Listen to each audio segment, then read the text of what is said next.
It doesn't matter how many times you say it. 100% greater than 70%, 70% greater than 30% is the math that we're looking at. And if you have more 70% than everybody else, you're the winner. If you have 100 and you have a 70, you're the winner. If you have 100 and a 70 and a 70 and a 70 and 100 and 100, you're still the winner. Numbers will not try to deceive you. However, there are still factions of the PlayStation community that still say that the 30% that PlayStation is going to make from Xbox games or has been making puts them in a stronger position because it's free and clear, whereas Xbox has all these expenses he has to deal with. Now, here's the problem with that particular logic. A lot of these so-called expenses, many of them don't necessarily realize that it's pretty much at this point net positive at the end of the day. I'll explain. Look at this comment that said, in my video where I said 100 is greater than 70, 70 greater than 30, they said, good Lord, so much to unpack here. Yes, PlayStation 5 sold 5-1 in December.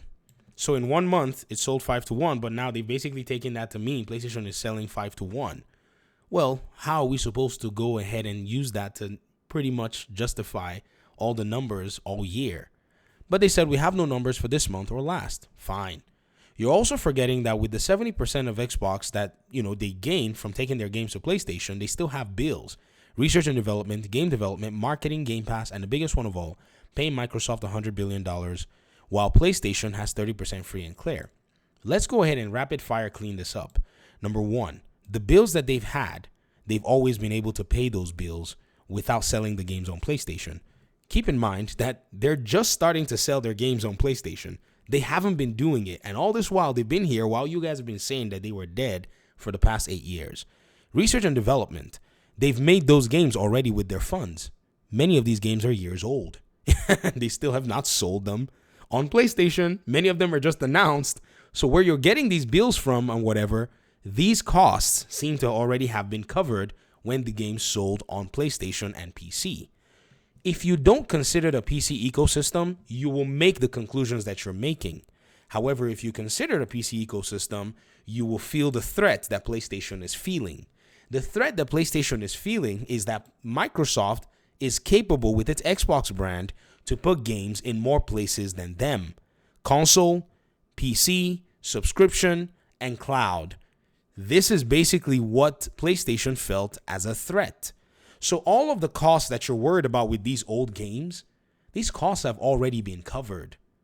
Then you said Game Pass. Well, ladies and gentlemen, Game Pass has existed before Xbox would even put one single game on PlayStation. And all this while, it's been said that it was unsustainable, it was going to kaput, blah, blah, blah, but Xbox Game Pass is still here. So what bills are you talking about? What expenses and what costs are you talking about? Oh yeah, you also said they have to pay $100 billion back to Microsoft. Shuhei Yoshida, let me go ahead and basically turn this one on a PlayStation fanboy. Shuhei Yoshida said in the interview he had with Kind of Funny Greg, said the PS3 era, they literally almost went, they almost tanked. It was the TV division that saved PlayStation at the time because they just made these really nice TVs. And the profits from those TVs was what they used to cover PlayStation's losses. Did PlayStation have to pay that money back to Sony? So why would you say that Xbox has to pay Microsoft back $100 billion? Now, I entertain that thought, but here's the reality, because that's just all me just trying to be a smart aleck. The reality is Activision, Blizzard, King, and Bethesda are assets.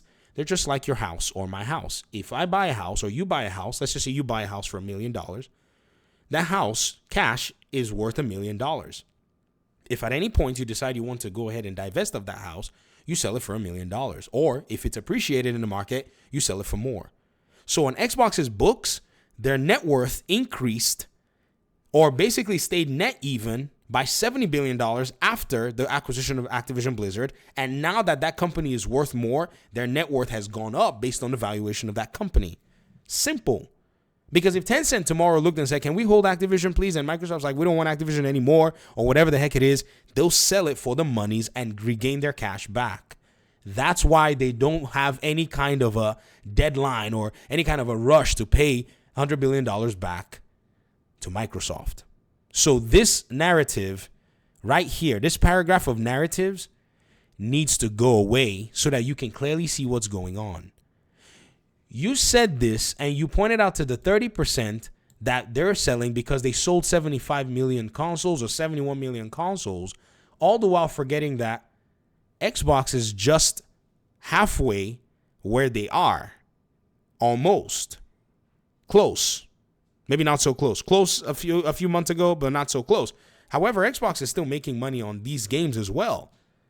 However you want to put it, Xbox is making at least half of what they're making if you say that their console sales is getting them so much in terms of microtransactions and these live service games. Xbox is also seeing similar, especially where they have, right, similar games being played on their ecosystem.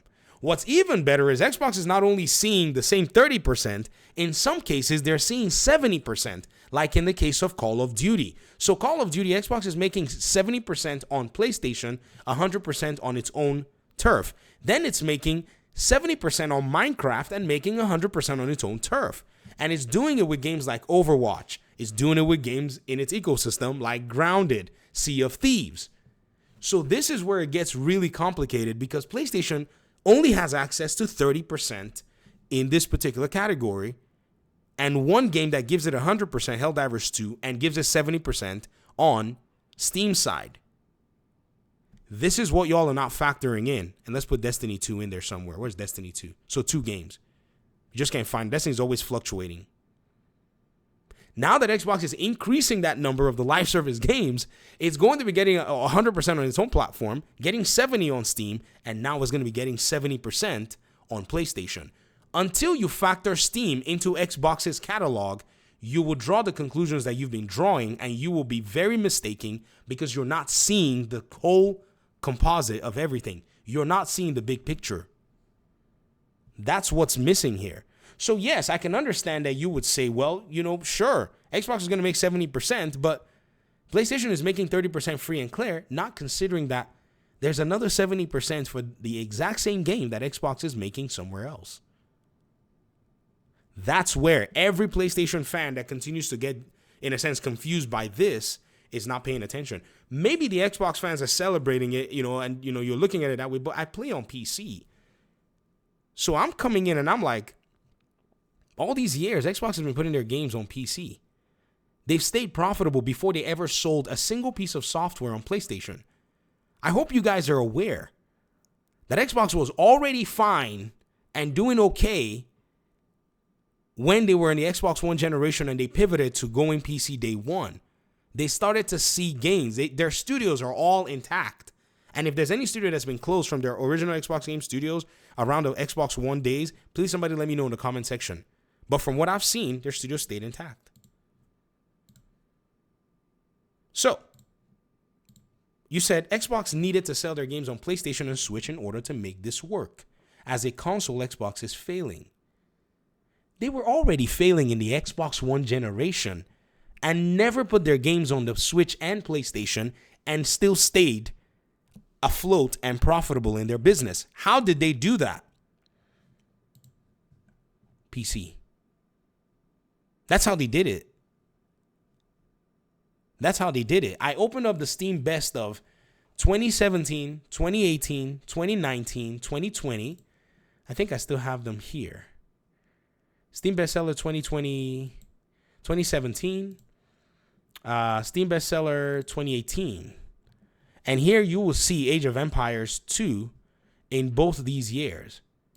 So Xbox has been secretly cooking on the PC platform and doing progressively well. And when they acquired Bethesda, because Bethesda games are all over these bestseller lists, they even increased their margin and their 70%. They basically bought 70% of these games across the board. 70% on PlayStation, 70% on PC, 100% on their platforms.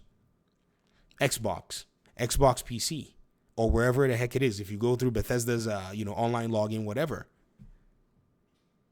So again, this is the one thing that a lot of console players that are actually jumping into the conversation are not considering. And I think that's where you're missing it all. You said, yes, there'll be Sega, but a very big Sega publisher. with a console and a lot of money and a lot of games everywhere else. You can try to change the narrative as much as you want, as the experts do, but in the end, Microsoft has made Xbox redundant and much less appealing. You guys were never going to buy an Xbox. Even if Microsoft went ahead and made a lot of these games exclusive, most of you would have had a whiplash of a reaction, just like you did when Microsoft made Tomb Raider an exclusive game. You know how I know? I had the exact same reaction as well, too. Shocking. Some of you think that this is an Xbox channel of some kind. What do I care? And I've told Xbox players, you know that, right? When Gotham Knights came out, you guys know how you know my stance on the consoles, right? That's why I basically use Gotham Knights because I was so mad at the console makers in that time because everything was so convoluted with their 4K 120 FPS on the box nonsense that they were writing, 8K in the case of PlayStation 5. And I basically lost all faith in anything that console hardware could ever even give. So yeah, if you're thinking, miss me with that, because you're not interpreting the conversation from where the facts are. You're looking at it as, oh, some X-bot is making a conversation. You are responding as some pony. Why not just divest yourself of your brand loyalty and look at where the facts are leading you? Then you're going to see if it makes any sense or not. Because for your conclusions to be true, you'd have to wipe out all of Xbox's 8 years of success on Steam. You have to wipe all that away for your conclusions to actually make any sense. When you said this all says Sony is now 100% free and clear, either they made mistakes this generation with Concord, bad marketing, support for PSVR 2, and had some really fantastic games, and after all, that's what it's all about. Well, no, you all want to give Sony a pass. But many of you are not talking about how they basically botched their goodwill on PC, where their games sold more than Marvel Spider-Man 2 because of PC. Again, you see, you will not divest yourself of your own console bias, and you want to basically go ahead and negate everything going on outside of the consoles, which has been really important, by the way. Man, this is exactly why I think this whole console conversation is convoluted. Everybody is fighting from the perspective where they're seeing it, where they could all just basically climb a tree and look and see the forest. That's why everyone is pretty much defending some warped math of 70% and 30% in a way where 30% has to now look like 70%. What? That's very strange. You said Nintendo tends to sell their exclusives 80-30% over third party, mostly because they don't really have third party support, and that being Junior's first console. Sony and Microsoft, on the other hand, are flipped 30% exclusive, 80% third party. Well, for the time being, but Xbox, that's not going to be the case for them. There's going to be a lot of first party on Xbox, seeing as they bought 3 more publishers. This is how the game has changed. Y'all are looking at Xbox as, man, it's okay. Look at it all you want, however you want. There's nothing I can really say to make anybody even be bothered to go open Steam of best whatever from 5 or 8 years.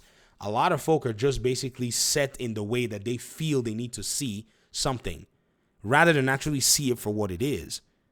Because the evidence and the data is right there. But everyone wants to pretend like it doesn't exist and bury their heads in the sand. Thankfully, some people are interested in knowing. If it wasn't the case, then there will be a massive surprise in the entirety of things in like the next 5 years. That's why nobody can understand this stuff. My piece is said. Peace out.